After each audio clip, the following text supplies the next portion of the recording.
ओम शांति। हम सभी ने बहुत सुंदर ध्यान की बातें सुनी भी। ध्यान की एक विधि हम देख रहे थे कि किस तरह मन को एक दिशा देनी है, श्रेष्ठ चिंतन की दिशा।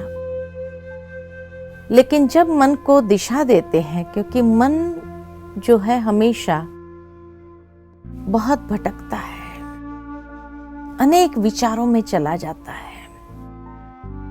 अब उन विचारों से अगर मन को वापस लेना है और एक सही ट्रैक पर उसको लगाना है, तो उसको बढ़िया चीज कुछ देनी होगी।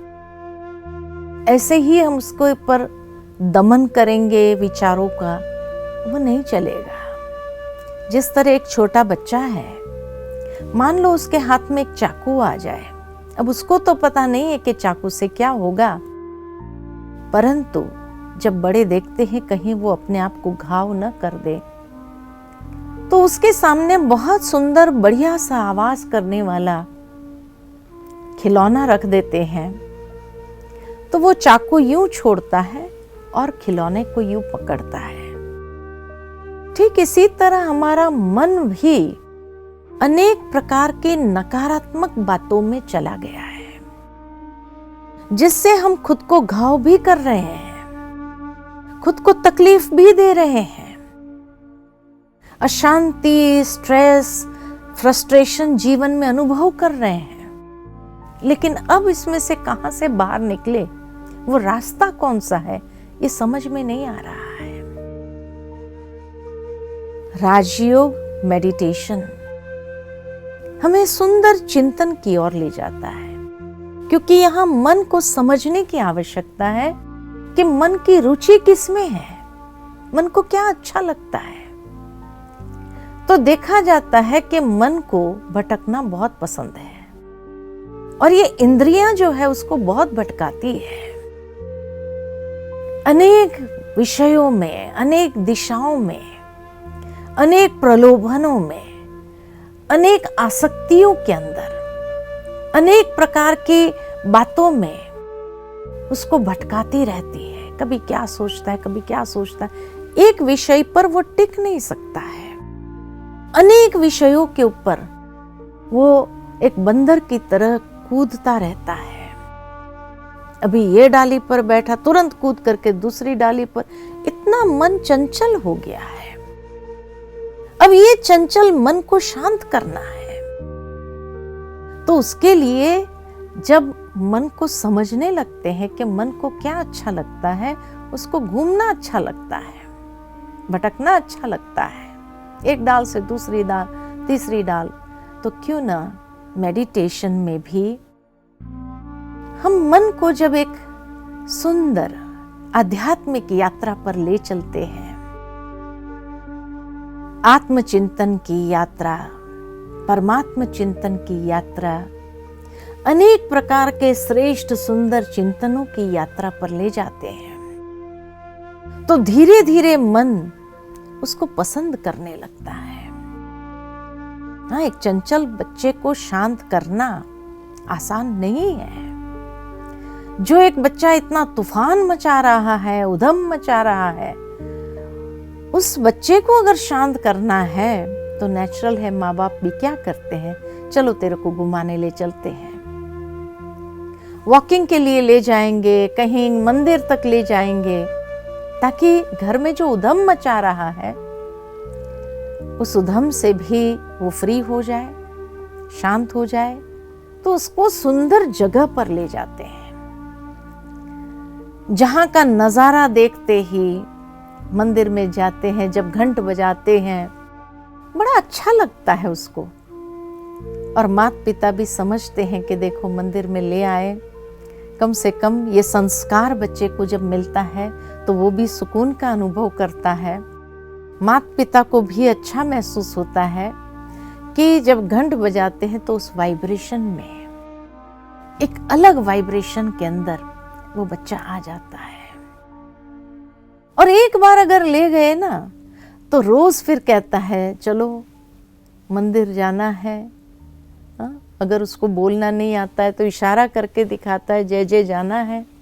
इस तरह से दिखाएगा, क्योंकि पहले दिन गया तो उसको अच्छा लगा उस वाइब्रेशन में। ठीक इसी तरह मन भी जब वही वही बातों में उबने लगता है तो मन को भी एक सैर पर ले जाना जरूरी हो जाता है।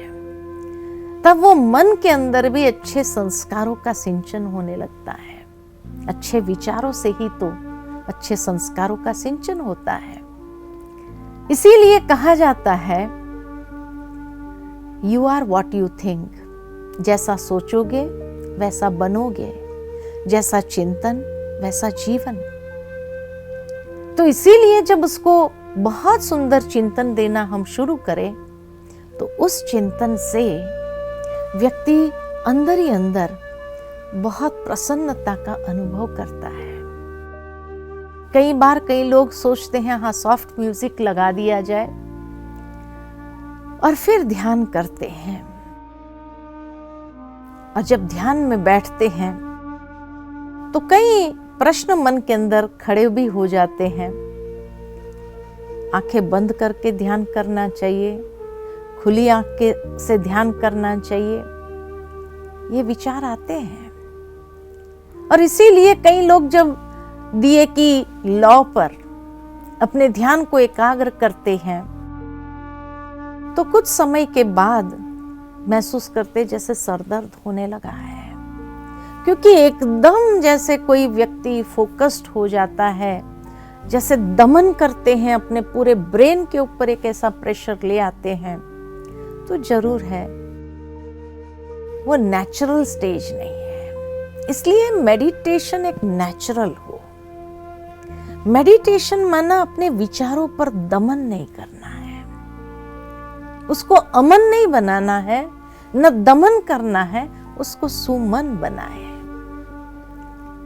और इसीलिए जब उसको परमात्मा के सानिध्य में भी ले जाओ तो हमेशा मन को चित्र देखने की आदत है। कोई ना कोई सुंदर चित्र जरूर देते जाए। कई लोग सोचते हैं क्या इसको इमेजिनेशन तो नहीं कहेंगे? इमेजिनेशन नहीं कहेंगे, विजुअलाइजेशन कहेंगे। अंतर चक्षु है मन के पास, और इसीलिए उस अंतर चक्षु से बहुत सुंदर आत्म स्वरूप को देखो, ईश्वर के दिव्य स्वरूप को देखो, और फिर अपने मन को एकाग्र करो, उस पर ध्यान लगाओ। तो इसीलिए इसको विजुअलाइजेशन कहते हैं। आंखें खुली रखनी चाहिए, बंद रखनी चाहिए। इनिशियली बचपन से ही एक मन कंडीशन्ड हो गया है कि भगवान को याद करना मन आंखें बंद होनी ही चाहिए। सोचता है कि जब आंखें बंद कर देते हैं तो बाहर के दृश्य से हम अपने मन को भीतर की ओर ले जाते हैं, लेकिन मन की आंखें बहुत कुछ देखती रहती है। इसीलिए जब उसको बाहर की दुनिया में भटकने की आदत पड़ी हुई है तो स्वाभाविक है कि जब हम मन को अगर ले भी आए भीतर तो थोड़ी देर के बाद फिर वो मन कुछ और देखना शुरू कर देता है, सारी दुनिया चक्कर लगा के आ सकता है। तो इसीलिए आवश्यकता है कि हम आंखें इनिशियली अगर बंद करना चाहे, कंफर्टेबल फील करते हैं तो कोई बात नहीं, लेकिन वास्तव में ध्यान योग कर्म योग भी है। सारा दिन जब आप कर्म करेंगे तब तो आंख बंद करके नहीं करेंगे। जब कर्म है तो नेचुरल है आंखें खुली रखेंगे। तो अगर एकाग्रता का अभ्यास हमें खुली आंख से अगर होगा तो जब हम कर्म कर रहे हैं तो उस समय भी एक नेचुरल योग की स्थिति में, मान लो एक रूटीन कर्म है, आप बस में ट्रैवल कर रहे हैं, अब आंखें बंद करके तो नहीं बैठेंगे, नहीं तो कब स्टॉप चला जाएगा पता ही नहीं चलेगा।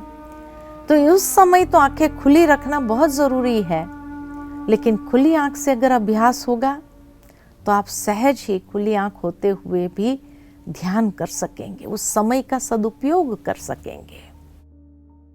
तब कहा कि खुली आंख से धीरे धीरे अभ्यास को बढ़ाते जाना है। कुछ समय बंद रखो, कुछ समय खुली रखो, कुछ समय बंद रखो, कुछ समय खुली रखो, करते करते फिर धीरे धीरे खुली आंख का अभ्यास बढ़ाना है।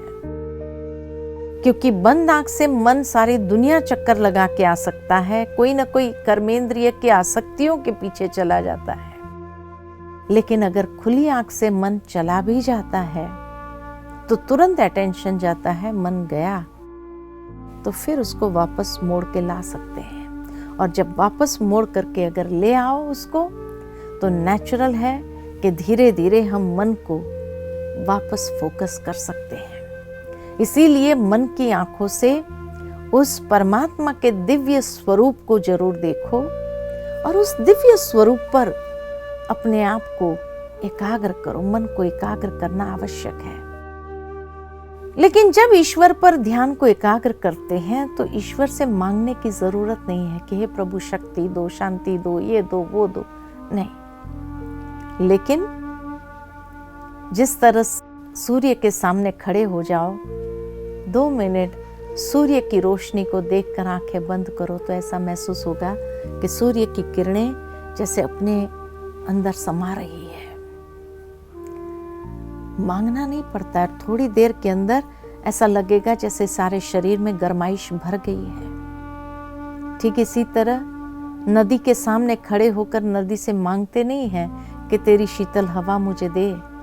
खड़े रहो, वो प्रवाह महसूस कर सकते हैं। ठीक इसी तरह मेडिटेशन माना ही स्वयं को आत्म भाव में स्थित करके जब अपने ध्यान को ईश्वर के उस दिव्य स्वरूप पर लगाते हैं, उस दिव्य स्वरूप को अंतर चक्षु से देखते हैं, तो परमात्मा जो सर्वशक्तिमान है उनकी हर शक्ति का प्रवाह स्वतः महसूस कर सकते हैं और बहुत सुंदर अनुभूति होती है।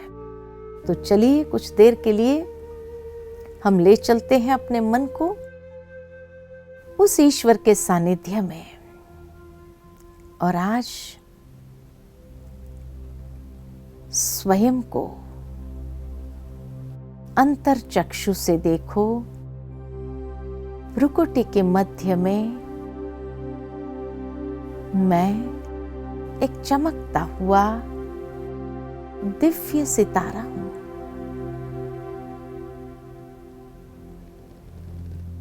अलौकिक हूं। शरीर के वस्त्र से परे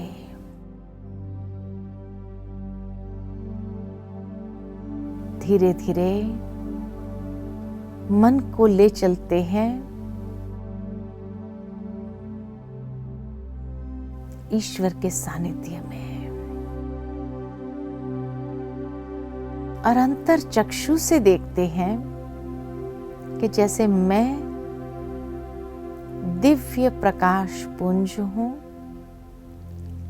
वैसे मेरे पिता परमात्मा भी अनंत प्रकाशमान दिव्य तेजोमय स्वरूप है।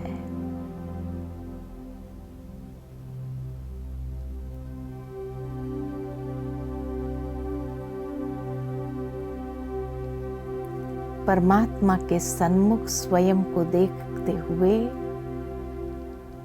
महसूस करें मेरे पिता परमात्मा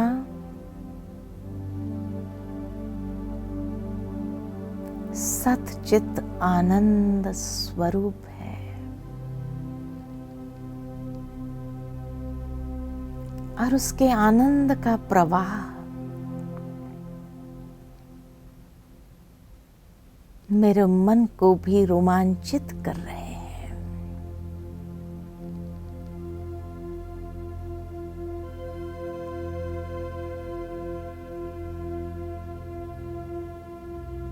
उस आनंद के प्रवाह में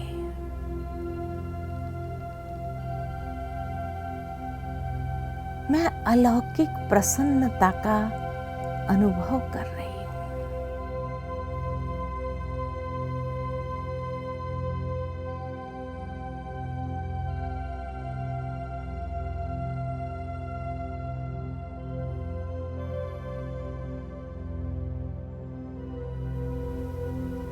उस आनंद के प्रवाह में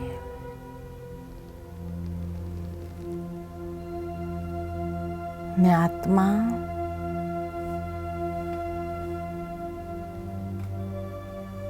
बहुत सुंदर अनुभूति कर रही हूं।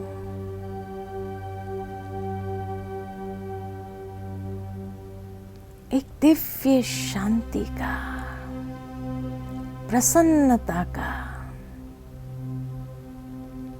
अनुभव कर रही हूं। मेरे चारों ओर अलौकिक आनंद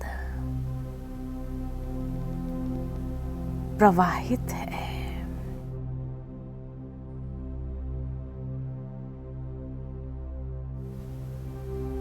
मैं आत्मा शांत हूं, शुद्ध हूं, आनंद स्वरूप हूं।